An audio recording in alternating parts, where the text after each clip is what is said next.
Hello vinyl community, this is Randy and this is my entry into Ron Haggerty's To the Nines contest. His channel is Ron Haggerty's Vinyl Sanctuary and he is celebrating 900 subscribers, although he's way past that now. But it's all relating to nines, that's why he calls it To the Nines for 900 subscribers. Ron is very knowledgeable about metal and hard rock.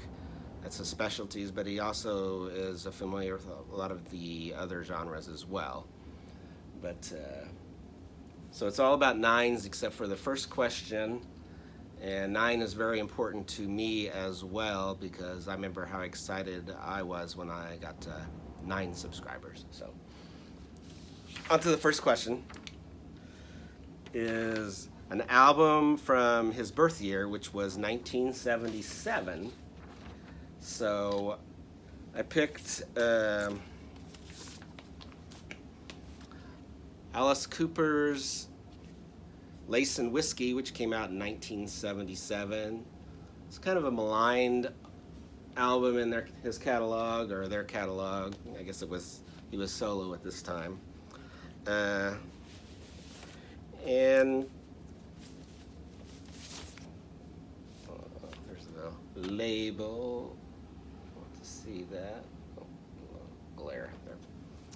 But the big ballad on here was You and Me. And he did a couple rockers. It's Hot Tonight and Road Rats. But he did some kind of almost Broadway-like King of the Silver Screen, and the rockabilly number You Bangy Stomp, which was originally done by Warren Smith for Sun Records. John Prine even did that song, but probably the best version is Jerry Lee Lewis. But anyway, so that's my 1977 album by Alice Cooper. The next question is the 9th album from a band, and this album is actually also from 1977. It's Van Morrison's A Period of Transition, which it kind of was because it wasn't really the mystic quality. In fact, it kind of used some choir in The Eternal Kansas City, which I really do like that song, and it was the first single off the album, and it was produced by Van and Matt Rebenak, which is Dr. John, and he also plays piano and guitar on this album. It's got some really great songs though. Joyous Sound, the song Flamingos Fly, which Sammy Hagar even did a cover of that song, but it's kind of a cool album, and it's the 9th album in his catalog. I didn't include the live album he did, which is a great album. It's too late to stop now, but this is his 9th studio album, Van Morrison, on Warner Brothers. So anyway. So, next one is a 9-minute song. It can be between 9 and 9:59. Of course, I don't know how many people have shown that, but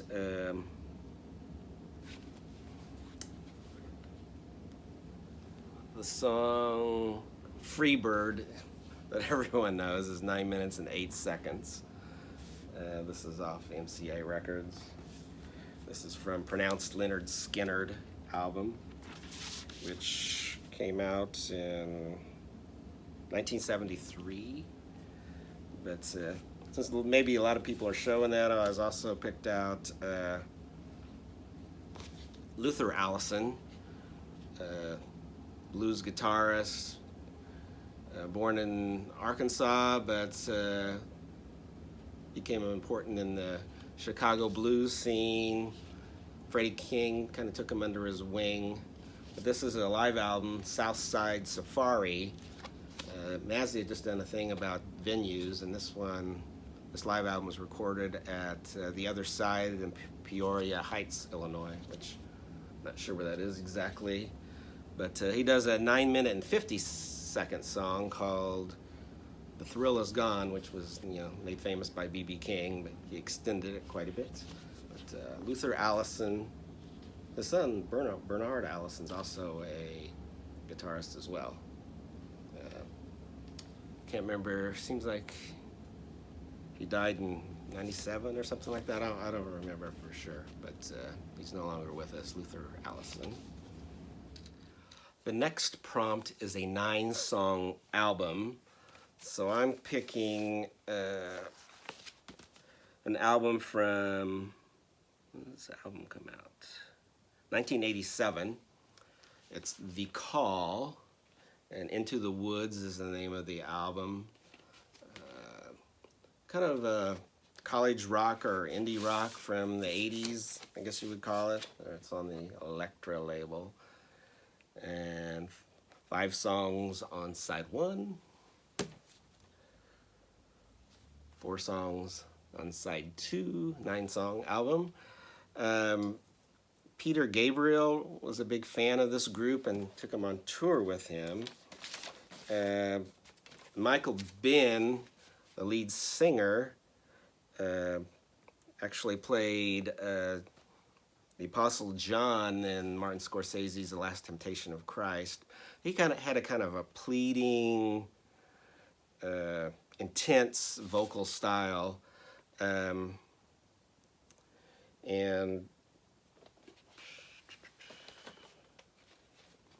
oh yeah, and they were formed in San Francisco. I guess I could have used that for Mazzy's contest too. Although Michael Ben, I know, was originally from somewhere else, but The Call with the 9-song album. Next was an album released in a year that ends in a 9. And so I'm picking 1969 and the Quicksilver Messenger Service Happy Trails album, which was released in 1969. Famous psychedelic album. It was on the Capitol label.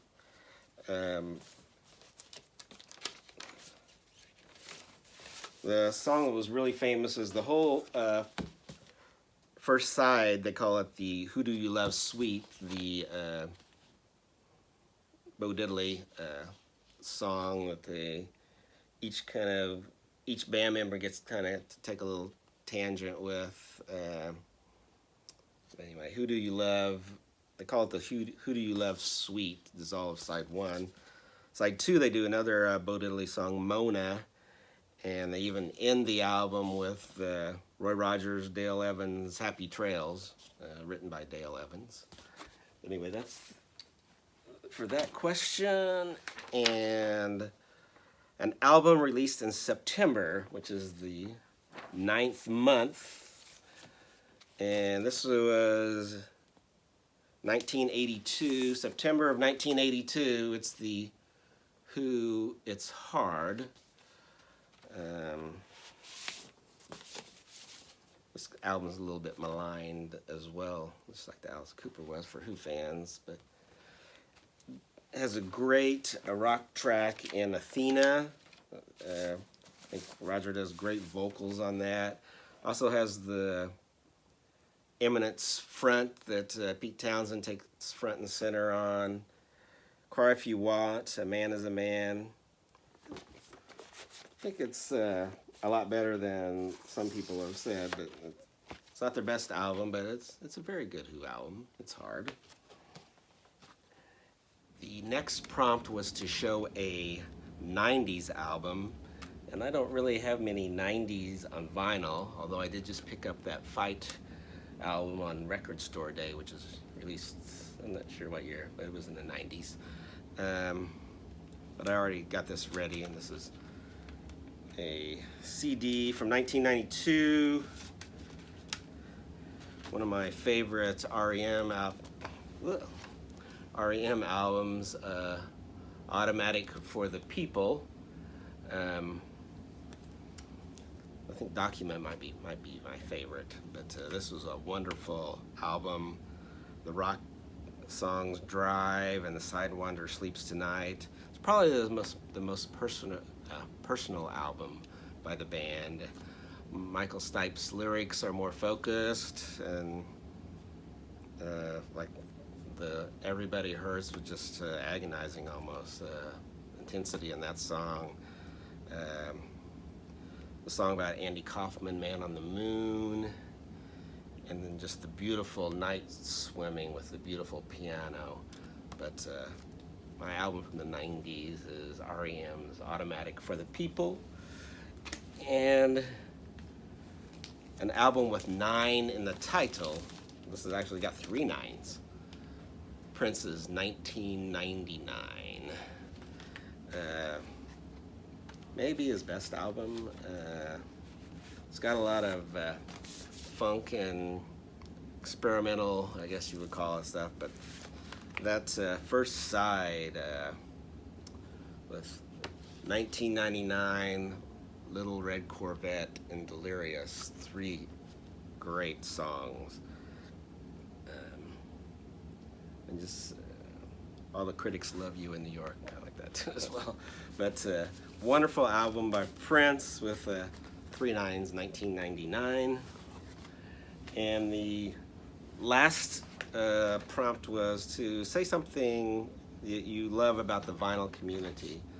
Well, it's really the people in it, and people that all have a love of music, and you get to find out about so many artists that you may not be familiar with, stuck in the genres that you like, and you see that their love for a specific album or song or whatever, and you go, I need to check that out. So it's hard on the pocketbook, but it is a wonderful thing to have all this back and forth with different people in the vinyl community and their love of music. And congratulations, Ron, on all the subscribers, and everyone else, stay safe, and thank you for watching.